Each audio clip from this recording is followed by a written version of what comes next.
Selamat malam, kepolisian berkukuh menyelesaikan kasus Novel Baswedan sebelum jatuh masa kadaluarsanya. Melihat dari sisi urgensinya, Komisi untuk Orang Hilang dan Tindak Kekerasan atau Kontras juga menuntut agar kasus-kasus besar lainnya segera diselesaikan.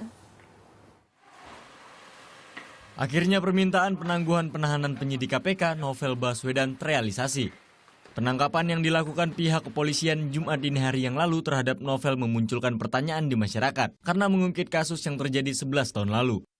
Dalam hal ini, Polri beralasan mengajukan kasus penganiayaan pencuri sarang burung walet ini lantaran kasus tersebut akan kadaluarsa dalam jangka 1 tahun ke depan. Tahun depan itu harus sudah diputus, sudah ingkrah oleh putusan hakim.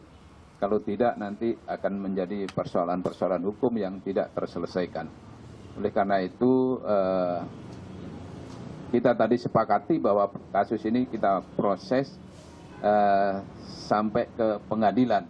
Menanggapi upaya Polri untuk menyelesaikan kasus-kasus yang belum terselesaikan, di mana salah satunya kasus Novel Baswedan yang hampir kadaluarsa ini, pakar hukum menilai dibutuhkan kerja keras dari pihak kepolisian. Kalau 11 tahun dan kemudian diminta untuk segera dituntaskan, ini penyidik harus bekerja keras gitu untuk kasusnya Pak Novel. Karena kalau tidak, masa daluarsa lewat, artinya kasus ini secara hukum sudah tidak bisa dituntut lagi.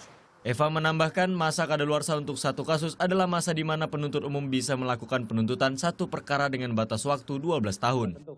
Di sisi lain, Komisi untuk Orang Hilang dan Tindak Kekerasan Kontras menilai tidak hanya kasus Novel yang memiliki tingkat urgensi yang tinggi.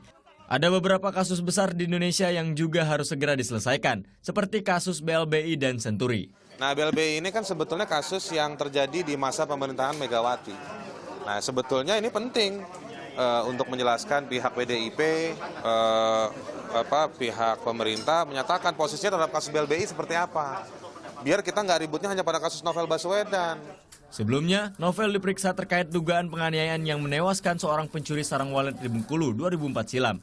Saat itu Novel menjabat sebagai Kasat Reskrim di Polda Bengkulu. Namun pihak Novel mengaku telah mempertanggungjawabkan perbuatan yang dilakukan oleh anak buahnya tersebut.